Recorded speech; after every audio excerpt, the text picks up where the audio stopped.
Olá pessoal, tudo bem? Espero que bem. Mais um vídeo, graças a Deus, né, do estudo bíblico, né, do canal Juntos com Jesus de Gênesis e Apocalipse. Espero que você esteja gostando, espero que faça sentido. Lembrando que todas as referências que eu citar aqui vão estar embaixo na descrição do vídeo. Por favor, certifiquem, olhem, analisem de acordo com a interpretação de vocês, na Bíblia de vocês, tá? Para que vocês entendam que essa é uma sugestão de interpretação, tá, gente? Eu não sou dona da verdade.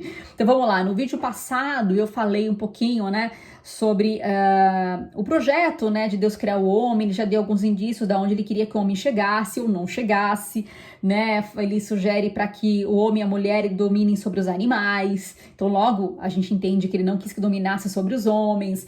E, enfim, começa a revelar um pouquinho, né, descortinar um pouco do caráter do Criador, né? Continuando, então, na mesma linha, livro de Gênesis, capítulo 2, ok? Versículo 15, diz o seguinte: O Senhor Deus colocou o homem no jardim do Éden para cuidar dele e o cultivá-lo. Olha que interessante, Deus primeiro ele criou o ambiente, preparou o lugar e depois colocou o homem lá. Não, poderia ter sido o contrário, né? Criar o homem e fazer, né, depois o lugar. Mas não, Deus preparou o lugar para depois colocar o homem. E tinha todas as coisas, né? A Bíblia diz nos versículos anteriores que tinha tudo, né? Todas as aves frutíferas boas para se comer, né? Para consumir. Então Deus preparou um lugar ideal, propício para Adão e Eva, para a raça humana. Aí se for trazer um pouquinho, né, para os dias de hoje, né, para a sua vida e para a minha vida, vamos fazer um parênteses aqui. Será que onde nós estamos, seja país, seja empresa, lar, enfim, é um lugar que Deus preparou pra gente? A gente começa a entender que Deus sempre prepara um ambiente propício para nós, né? Então, lança aí uma sugestão. Então, se tiver alguma dúvida, né, para onde ir, né, tiver uma fase de mudança na sua vida, ou se você não está confortável onde está, pergunte para Deus, fala: Deus, que lugar que o Senhor tem para mim, preparado, que é adequado para mim, né? E aí isso pode te livrar de um problemão aí, né? Talvez tem pessoas que não perguntam para Deus onde ela tem que estar e estão pagando alto preço por estar no lugar errado. Mas tudo bem, eu não quero pregar, gente. Vamos voltar aqui pro versículo 16, vamos lá. E o Senhor Deus ordenou ao homem: coma livremente de qualquer árvore do jardim. Olha isso. Mas não coma da árvore do conhecimento do bem e do mal, porque no dia em que dela comer, certamente morrerá. Preste muita atenção. Eu acredito que nesse versículo, gente, surgiu aquele ditado: quem avisa amigo é.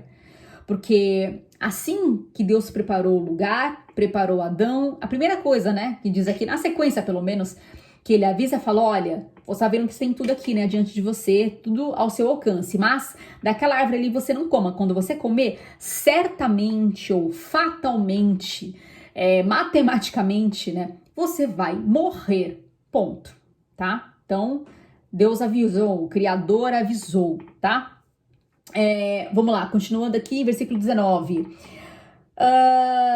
Deus que formou a terra, né, todos os animais do campo, de todas as aves do céu, o Senhor os trouxe ao homem para ver como ele se chamaria. Olha que interessante. E Deus, ele percebe que o Criador, ele tinha um relacionamento muito aberto, muito horizontal com a sua criação. Ele poderia chegar e falar assim: olha, Adão, é o seguinte, tá? Aqui, esse animal aqui chama esse, aquele chama lagarto, aquele chama elefante, tá? É assim que eu quero que chame, ok? Mas não! Ele fez questão que a criação dele escolhesse, tivesse autonomia de escolha. Deus confiava no gosto de Adão, né? Como se ele dissesse assim: eu confio, pode ir, me agrada, eu quero saber a sua opinião, né? Então Deus, né, esse Criador, ele queria se relacionar, ele queria escutar, saber a opinião da sua criação em relação a esse aspecto, né, em relação aos nomes que deveria fazer. Então tinha uma relação muito de cumplicidade, né? Dá para entender que o Criador ele tinha essa proximidade com a criação, né? Então mais uma vez aí um trecho que revela sobre o caráter de Deus, né? Então ele fazia questão, né, de ouvir a opinião, a sugestão de Adão e falou: vai, o que você fizer eu confio, né? Que bacana.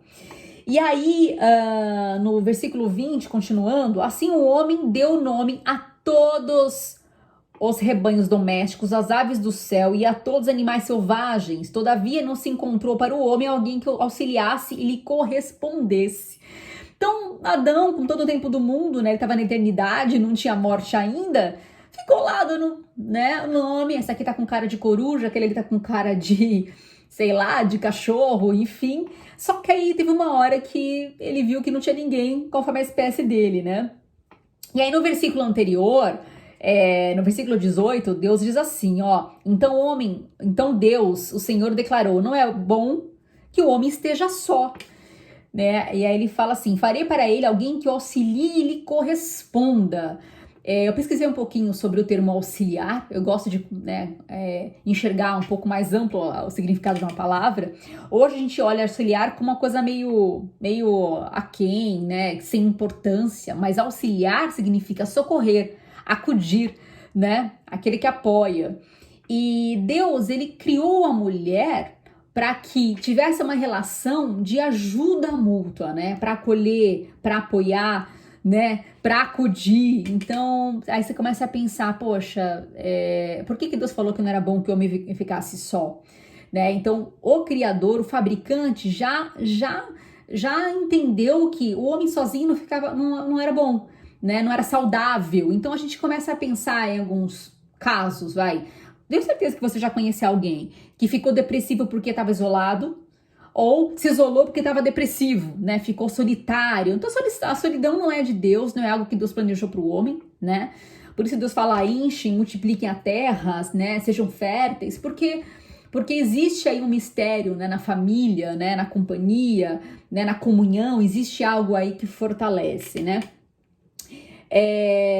No versículo 25, antes de ir pro versículo 25, tá? Então, vemos aqui que Deus criou uma companheira para Adão, né? Adão deu um nome para ela, né? Deus fez com que Adão tivesse aí um sono profundo, aí tirou a Eva, né, da costela dele, e aí apresentou para Adão e ele deu o nome de Eva, né? E aí ele fala assim, ó, por essa razão o homem deixará pai e mãe e se unirá à sua mulher, e eles se tornarão uma só carne. Então aqui no versículo 24 fala sobre a importância, né, do casal se fortalecer e criar aí a sua família, né, a sua relação. E no versículo 25, que é a última do capítulo 2, diz assim, ó, o homem e a sua mulher viviam nus e não sentiam vergonha. Então é muito importante esse trecho, porque a gente começa a pensar, então nessa época não existia nenhuma maldade, né, entre homem e mulher, não existia maldade, era tudo perfeito, gente, era tudo assim, do jeitinho que Deus havia colocado, no seu devido lugar. E aí a gente fecha, né, essa aula de hoje, esse vídeo de hoje, falando sobre isso, que aqui se encerra o período da inocência, né, da inocência. Então, o homem e a mulher não tinham maldade, consciência de maldade, que nós falaremos aí num próximo vídeo. Se você gostou, se faz sentido para você, está achando legal, então indica para alguém esse vídeo, se inscreva para você acompanhar as próximas aulas, tá? Fica com Deus e até o próximo.